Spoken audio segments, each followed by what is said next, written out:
Lyon demain, histoire lyonnaise. Créée en 1962, la MJC Mon-Plaisir fête donc cette année ses 60 ans.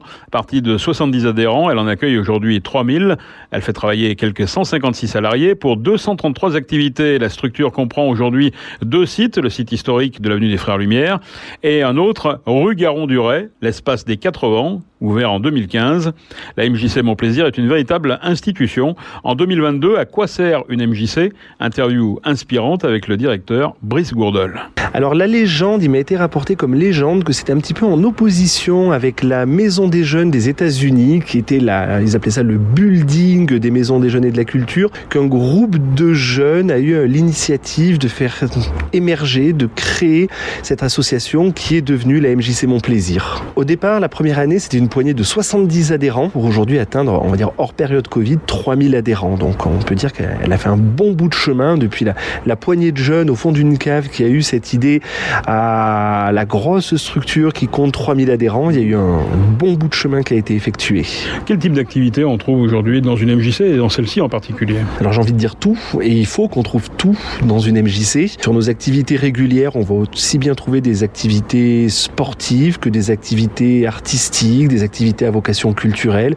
On a des personnes qui jouent du violon, de la guitare, on a des personnes qui font de la gym dynamique, des personnes qui font du yoga.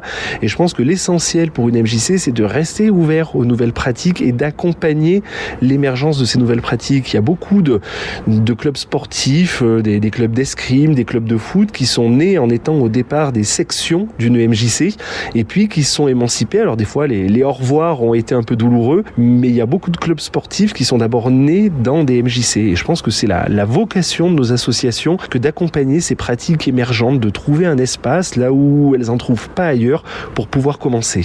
Des pratiques sportives et des artistes aussi, je crois. Alors, il y a beaucoup d'artistes qui passent dans nos locaux, ça fait partie de nos vocations. On aime bien revendiquer le C de MJC. Et là aussi, on se veut, alors pas être à l'avant-garde, mais surtout être ouvert à tous. Ça veut dire on va aussi bien avoir des exigences qualitatives dans certains artistes qu'on va mettre sur scène, mais aussi bien le petit groupe de jeunes qui veut faire de la musique va pouvoir trouver auprès de sa MJC, en tous les cas de la nôtre, déjà des oreilles pour écouter son projet et puis si possible des murs pour pouvoir le faire grandir et pouvoir le faire mûrir. C'est assez marrant de se replonger dans les paroles de beaucoup d'artistes qui citent les MJC. Alors il y a un certain nombre de rappeurs qui citent aujourd'hui les MJC. On a commencé dans les MJC, c'était nos premiers locaux de répétition. Je crois de mémoire, c'est aussi Patrick Bruel et Jean-Jacques Goldman qui dans des morceaux citent les MJC. Donc c'est aussi tous ces artistes qui sont passés par nos maisons et puis après qui connaissent les carrières et le destin qu'on peut leur connaître. J'aurais pas la prétention de dire qu'ils aient quoi que ce soit à devoir au MJC, mais malgré tout, on est un tremplin pour bon nombre d'artistes, ne serait-ce parce qu'on offre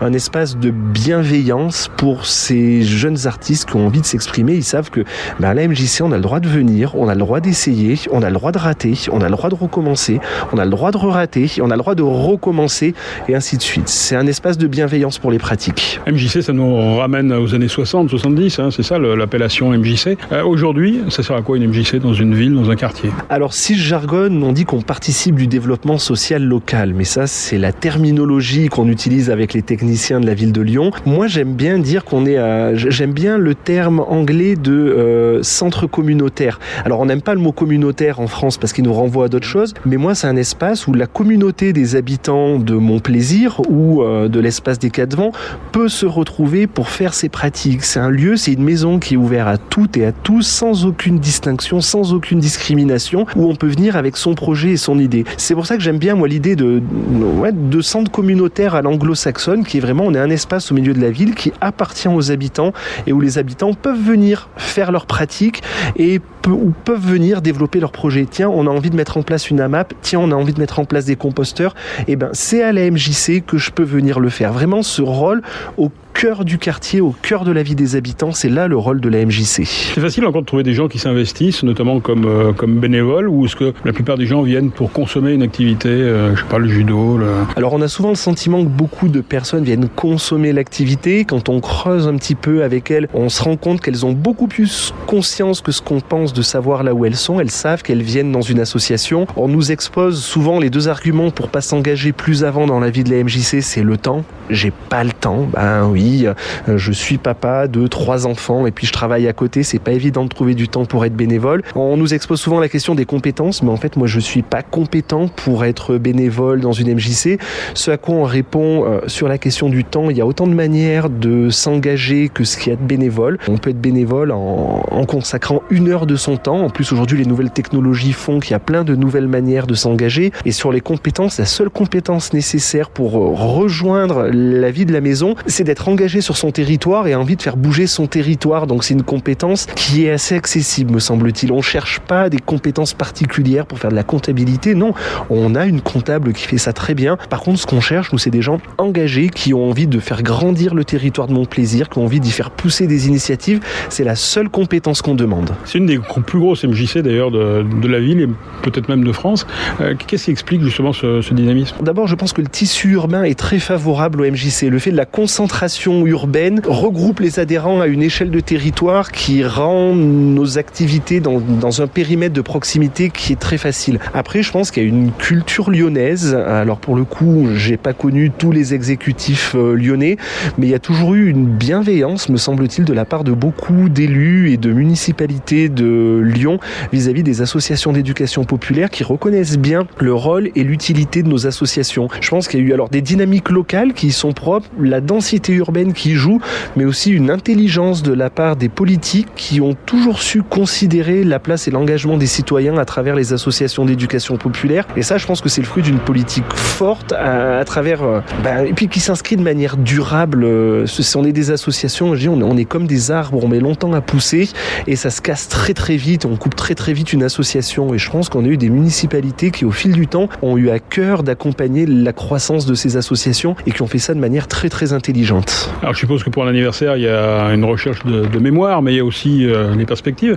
Comment vous voyez l'avenir de cette MJC ? Comment on voit l'avenir de la MJC ? Alors d'abord, aujourd'hui se pose la question, la MJC est, on va dire, une MJC à 2 têtes. On a un pied sur le quartier Montplaisir et un pied sur le quartier Moulin-Avant, Grand Trou, Petite-Guille, avec notre antenne L'Espace des 4 Vents qui a été ouverte en 2015. Donc aujourd'hui, l'avenir de la MJC, c'est comment on continue à faire cohabiter cette hydre à 2 têtes. Donc là-dessus, c'est faire évoluer le modèle de gouvernance de l'association pour rapprocher la prise de décision des habitants sur en plus des quartiers qui ont des profils démographiques relativement différents. Donc on peut pas faire vivre une association de la même manière sur les 2 quartiers. Après, il y a poursuivre et stabiliser la croissance de la structure. Et puis, il y a aussi du côté de Montplaisir tous les enjeux qui sont liés à l'avenir du bâtiment de la piscine qu'on regarde. Pendant des années, la MJC Montplaisir était la MJC qui avait une piscine. Ça fait bientôt 7 ans que la piscine est fermée.